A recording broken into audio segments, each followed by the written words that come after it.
سلام دوستانی عزیز، هر صبح ما از کافه اتمی استفاده میبریم.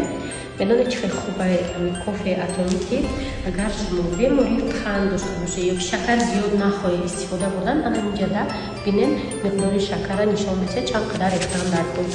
مثلا قشنگ میمونه، قشنگ میرسه به شکر قهوه شما تیار میشه. چی گفتن این دخترک چقدر میدونه ما اقدام استفاده داریم، یعنی در سترکتور ما شما رجیستراسیون شده چقدر اشتراکی میکنیم.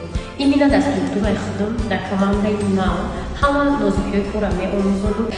در کاماندای ما یک محیط هست که شما خودتون آزادتر حس میکنید و میتونید که با باوری کمی حتما همکاری کنید. چقدر که میدونه کمپانی اتمی به هر مقصود خوب داره برای آرایش رو آرایش مو شما در حتما محکوم میشه. بس چقدر که میدونه رئیس پروداکت یکمین کسمتیکای هست که در تمام دنیا جای اول گرفته. کدام مغازه‌هایی که در دولت‌های دیگه بودروی یکم نیکه کاریز کسمتیکا ماندگی. برای همین اگر شما خودتون دوست می‌دارین بخواید بهتر با رنگ شکوفا نمایان باشه، برای همین همراه ما همراه شدین و اگر خوبید با برزن اینقدر کلوس معاش گیرید نویسید ما شما را فراغ می‌کنیم.